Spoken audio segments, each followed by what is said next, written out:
Good morning. आज अपन नई colligative property next depression in freezing point. कल अपन ने पढ़ा elevation in boiling point. Boiling point तो बढ़ेगा नॉन वोलेटाइल सॉल्यूट मिलाने से, और फ्रीजिंग पॉइंट में क्या होगी, कमी आएगी, डिक्रीमेंट होगा। क्लियर। अब डिप्रेशन इन फ्रीजिंग पॉइंट अगर अपन पढ़ें तो उसके लिए अपने को फ्रीजिंग पॉइंट पता होना चाहिए ना। फ्रीजिंग पॉइंट क्या होता है? तो फ्रीजिंग पॉइंट की एक नई डेफिनेशन, जैसे अपन ने बॉइलिंग पॉइंट के लिए कहा कि whenever we heat any solvent या heat any solution that vapour pressure is equal to atmospheric pressure, that point is called boiling point. तो फ्रीजिंग पॉइंट क्या होगा? तो फ्रीजिंग पॉइंट ऐसा टेम्परेचर होगा जहाँ पर vapour pressure of liquid becomes equal to vapour pressure of solid state. यानी कि लिक्विड की स्टेट का वेपर प्रेशर सॉलिड की स्टेट के वेपर प्रेशर के इक्वल जब हो जाए तो उस टेम्परेचर को अपन क्या कहेंगे? Freezing point. अब ये सॉलिड स्टेट की वेपर प्रेशर भी होती है क्या? होती है भाई, सॉलिड स्टेट भी हो सकता है, सब्लिमेशन हो, वेपर बन रही हो, कुछ भी हो सकता हो। ठीक है भाई, जैसे अपन ने कभी आइस को देखा हो तो वहाँ से भी अपनी वेपर्स निकलती हुई अपने को नज़र आती है ना। तो ऐसा कुछ भी अपने को कन्फ्यूज़न रखना नहीं, सॉलिड स्टेट में वेपर बन सकती है। ठीक है भाई। अब अपन यहाँ पर एक ग्राफ बनाते हैं, कर्व बनाते हैं, प्लॉट बनाते हैं। जब मैंने प्योर सॉल्वेंट लिया और टेम्परेचर और वेपर प्रेशर के बीच में मैंने कर्व बनाया, तो कल जैसे ही कर्व बनेगा, वेपर प्रेशर बढ़ रहा है टेम्परेचर बढ़ाने से। जब इसके अंदर अपन ने नॉन वोलेटाइल सोल्यूट मिलाया तो क्या हो गया? सॉल्यूशन बन गया। इसमें क्या मिक्स कर दिया अपन ने? नॉन वोलेटाइल सोल्यूट इसके अंदर मिक्स कर दिया। तो जैसे अपन ने नॉन वोलेटाइल सोल्यूट मिक्स किया, अब वो सॉल्यूशन बन गया। उसका वेपर प्रेशर प्योर से कम होगा, नीचे की तरफ होगा, तो अपन ने नीचे की तरफ बना दिया। बताओ, किसी पर्टिकुलर टेम्परेचर की बात करेंगे तो इसका वेपर प्रेशर यहाँ है तो प्योर का ज़्यादा होगा, बिल्कुल ज़्यादा होगा, क्योंकि प्योर स्टेट में है। जैसे अपन ने नॉन वोलेटाइल मिलाया तो उसका वेपर प्रेशर कम आ गया, तो उसका ग्राफ ऐसा आया। कल अपन बॉइलिंग पॉइंट की बात कर रहे थे, तो 1 एटमॉस्फेयर पे बात करेंगे तो ये कम टेम्परेचर पर बॉईल होना स्टार्ट होगा, जबकि ये ज़्यादा टेम्परेचर पर बॉईल होना स्टार्ट होगा।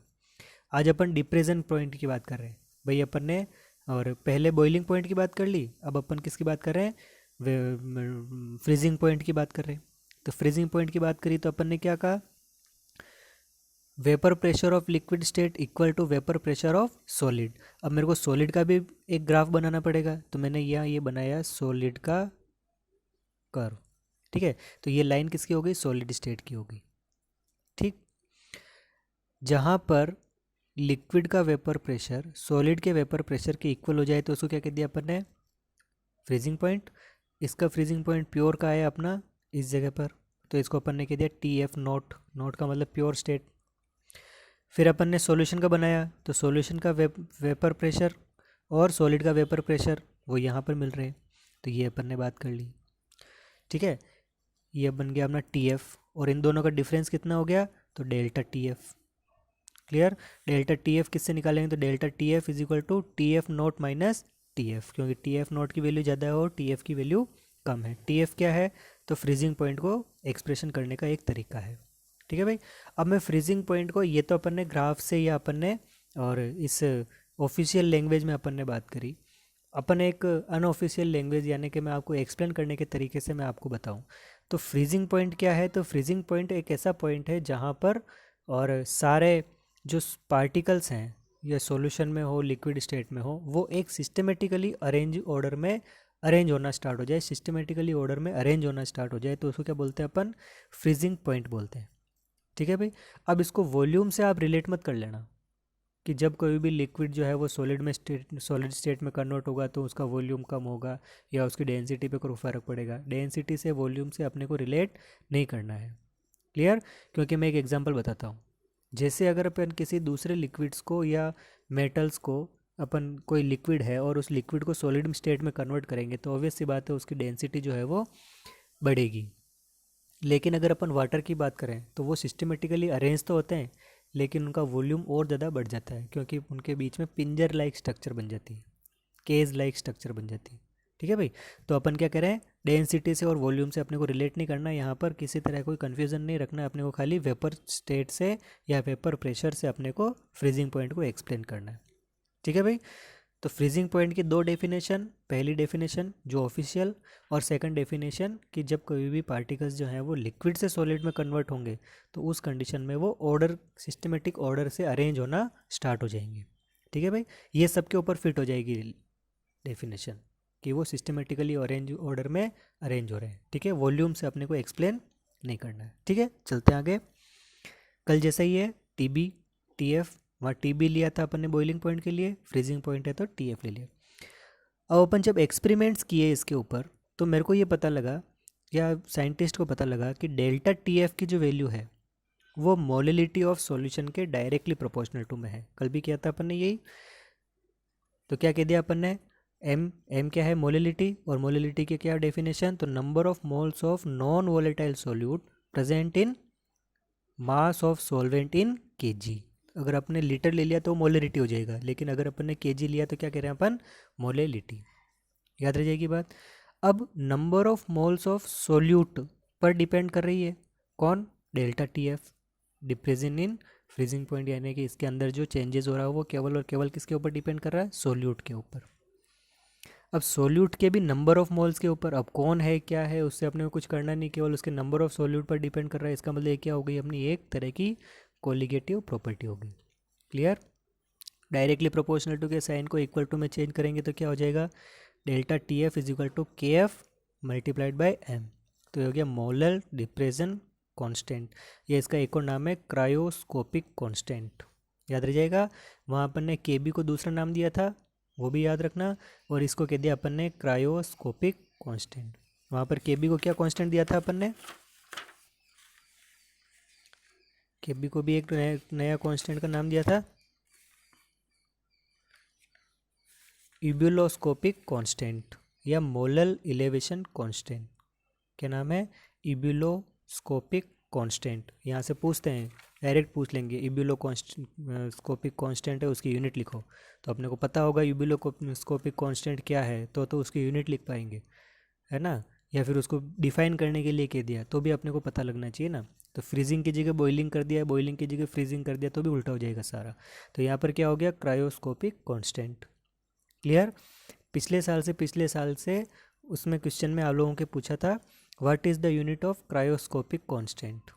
ठीक है भाई, तो इसमें तो कोई कन्फ्यूजन ही नहीं, इब्यूलोस्कोपिक हो या क्रायोस्कोपिक हो दोनों की यूनिट सेम आ रही है, और वो क्या आ रही है, केल्विन केजी पर मोल। केल्विन केजी पर मोल इसकी यूनिट निकालनी है, तो एम को इधर ले जाना पड़ेगा, delta T F upon M, और delta T F upon M, तो डेल्टा टी एफ की यूनिट तो होगी केल्विन, और ये क्यों है कि इसकी अपॉन में एम आएगा तो एम की यूनिट हो जाएगी केजी पर मोल, तो ये ऊपर चला जाएगा, मल्टीप्लाई में चला जाएगा, तो केजी केल्विन केजी पर मोल। क्लियर। एक और क्या पूछ सकते हैं आप लोगों से, तो डिफाइन के एफ, यानी कि क्रायोस्कोपिक कांस्टेंट को डिफाइन करो। ये क्वेश्चन भी आया हुआ है ना, बोर्ड में बहुत पूछते हैं, यहाँ से 1 मार्क्स के क्वेश्चन में पूछ लेते हैं कभी, तो अपने को ध्यान उसको ये पता लगाना होता है कि क्रायोस्कोपिक कांस्टेंट उसको पता है या इब्यूलोस्कोपिक कांस्टेंट उसको पता है या नहीं है, वो ये पूछ सकता है। ठीक है, तो डिफाइन के एफ, इसको के एफ को डिफाइन करो। तो जब अपन ने 1 मोलिलिटी अगर ले लिया सॉल्यूशन, 1 मोलिलिटी मतलब 1 मोल solute in 1 kg solvent, 1 kg solvent ले लिया और 1 मोल सॉल्यूट उसके अंदर डाल दिया। बहुत इजी है बनाना। एक बाल्टी ले आओ, उसके अंदर 1 kg वाटर ले लो, 1 kg वाटर लेने के बाद आपकी मर्जी पड़े जिसका 1 मोल सॉल्यूट ले लो, शुगर लेनी है तो शुगर का ले लो, ग्लूकोज लेना है, यूरिया लेना है, जो भी लेना है उसका 1 मोल तोला और उसके अंदर मिक्स कर दो, तो आपकी जो वैल्यू आ जाएगी वो एम की क्या आ जाएगी, 1, और 1 आ जाएगी तो क्या कहेंगे, K F is equal to delta T F.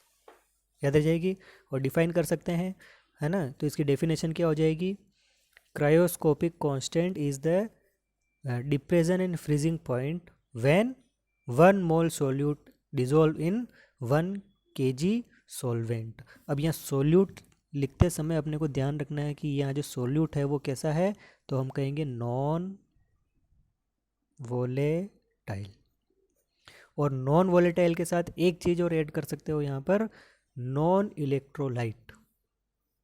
ठीक है भाई, इलेक्ट्रोलाइट नहीं लेंगे अपन यहाँ पर, इलेक्ट्रोलाइट की अगर अपन बात करेंगे जैसे NaCl ले लिया तो गड़बड़ हो जाएगी सब। ठीक है, ये क्यों होगी क्या होगा ये सब अपन वांट ऑफ फैक्टर में पढ़ेंगे। क्लियर। तो यहाँ तक अपन ये बात कर रहे हैं नॉन वोलेटाइल सॉल्यूट। ठीक है। इसके आगे और भी फॉर्मूलेज बनते हैं, यहाँ से भी न्यूमेरिकल से क्वेश्चन पूछते हैं, अपने को ये भी ध्यान रखना। अब आगे और क्या हो सकता है, तो जैसा अपन ने डेल्टा टी बी में किया था सेम एज इट इज़ अपन यहाँ पर कर सकते हैं। क्या? एम की वैल्यूज़ रखकर। क्लियर? कल अपन ने किया था एम की वैल्यूज़ पुट करके, तो एम की वैल्यूज़ का क्या आ रही थी हमारी,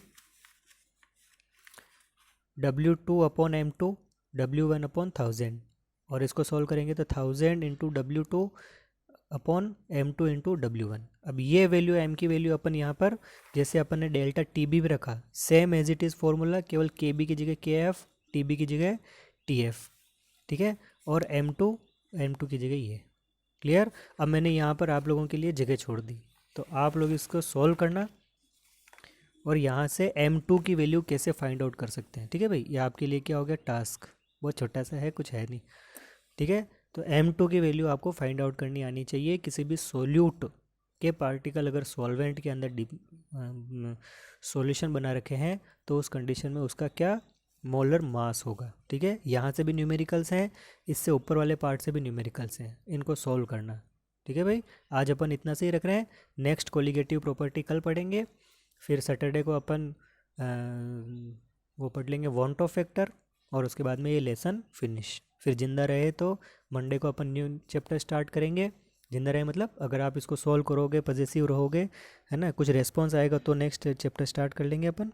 ठीक है, ओके, थैंक यू।